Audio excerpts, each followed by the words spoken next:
அனைவருக்கும் இனிய காலை வணக்கம். இல்லம் தேடி கல்வி மொபைல் அப்ளிகேஷனில் நியூ அப்டேட்.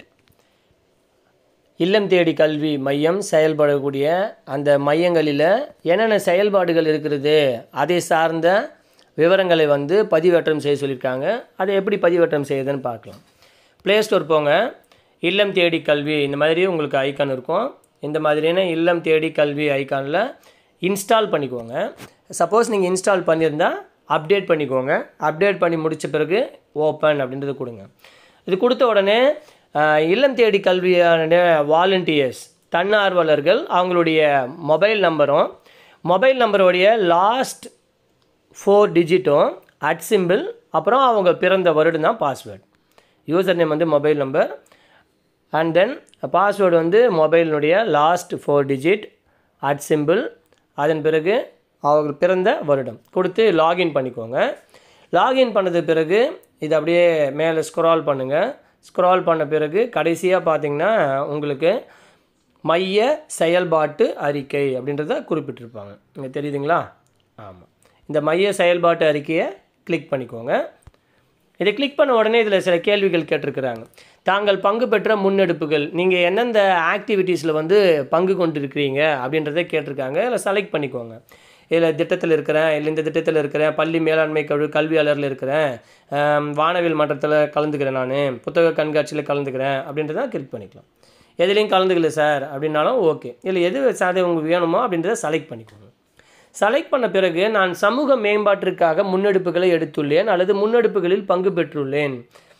சமூக மேம்பாட்டத்துக்காக இப்போ ஊரில் ஒரு விழிப்புணர்வு ஏற்படுத்துகிறாங்க, அதில் போய் நான் கலந்துக்கிறேன் அப்படின்றவங்க இதில் ஆம் அப்படின்றத குறிப்பிடலாம்.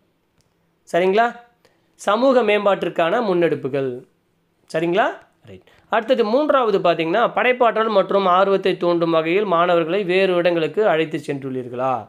ஆமாம், இப்போ எங்கெல்லாம் இந்த மையங்கள் செயல்படுதோ அந்த மையத்தின் சார்பாக அந்த மையத்தினுடைய ஒருங்கிணைப்பாளர் தன்னார்வலர் என்ன பண்ணுவாங்க, அங்கே பயிலக்கூடிய மாணவர்களை என்ன பண்ணுறாங்க, கல்வி சுற்றுலா மாதிரி, அப்புறமா நூலகம், அப்புறம் நிறைய இந்த பக்கத்தில் இருக்கக்கூடிய அறிவியல் கண்காட்சி இந்த மாதிரி இடத்துக்கெல்லாம் கூப்பிட்டு போயிருக்கிறாங்களா அப்படின்றத நம்ம இதில் பார்த்துட்டு ஆம் அப்படின்றத குறிப்பிடணும். அப்படி ஆம் குறிப்பிட்டிருந்தாங்கன்னா அங்கே எடுத்துக்கூடிய புகைப்படங்களை நம்ம என்ன பண்ணணும், இந்த இடத்துல பதிவேற்றம் செய்யணும். சரிங்களா? ரைட். அடுத்தது இதில் சூஸ் ஃபைல் கொடுத்தீங்கன்னா உங்களுக்கு ஆப்ஷன்ஸ் கேட்கும். அதில் நீங்கள் ஃபோட்டோவை என்னவன்றதை அப்லோட் பண்ணிக்கலாம். சரிங்களா?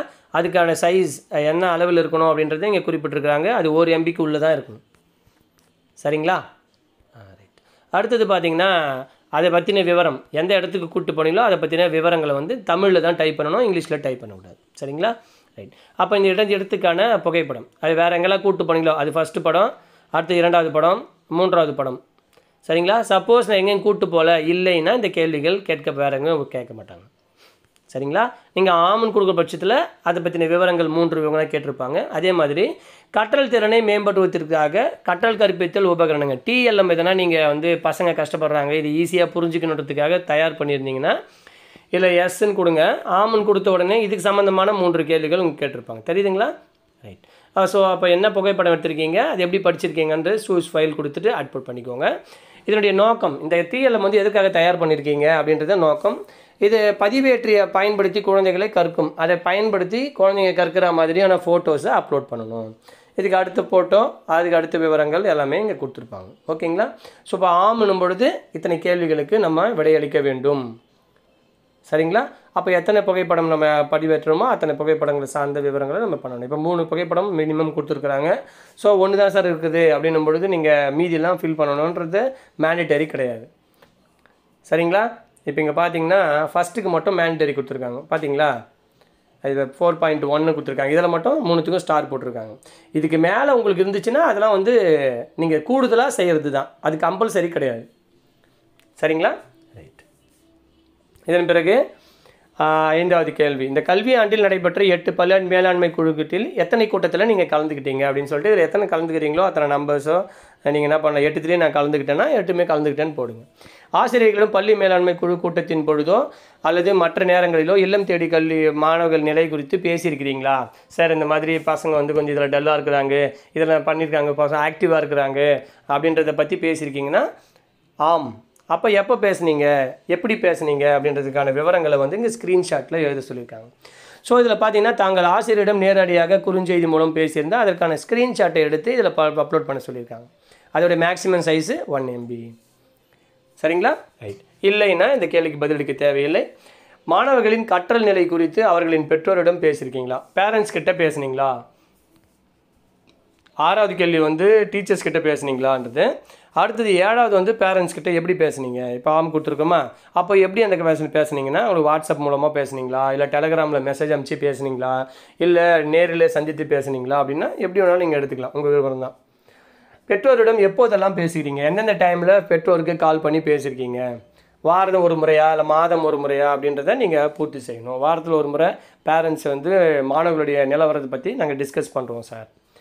தங்களின் மாதாந்திர ஊக்கத்தொகையினை இல்லம் தேடி கல்வி மற்றும் மாணவர்களின் மேம்பாட்டிற்காக பயன்படுத்தியிருக்கிறீங்களா? உங்களுக்குன்னு அந்த வாலண்டியர்ஸ் அமௌண்ட் தராங்க இல்லையா, அந்த வாலண்டியர்ஸ் அமௌண்ட்டை வந்து பசங்களுடைய டெவலப்மெண்ட்டுக்காக யூஸ் பண்ணுறீங்களா? சரிங்களா? ஆம் அப்படின்னா அதுக்கான விவரங்கள் கேட்பாங்க. இல்லை ஆம் என்று கொடுக்குறேன். ஓகே. இல்லைன்னா இல்லைன்னு குறிப்பிடுங்க. சரிங்களா?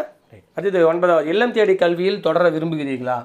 நீங்கள் இந்த மாதிரி வாலண்டியராக இருக்கிறதுல உங்களுக்கு விருப்பம் இருக்குதா, இல்லை டிஸ்கன்டினியூ பண்ண போகிறீங்களா? இருக்கிறாங்க, எனக்கு விருப்பம் சார், மாணவர்களுக்கு சொல்லித்தரது எனக்கு ரொம்ப பிடிச்சிருக்குது அப்படின் போது ஆம்ன்றதை குறிப்பிடுங்க.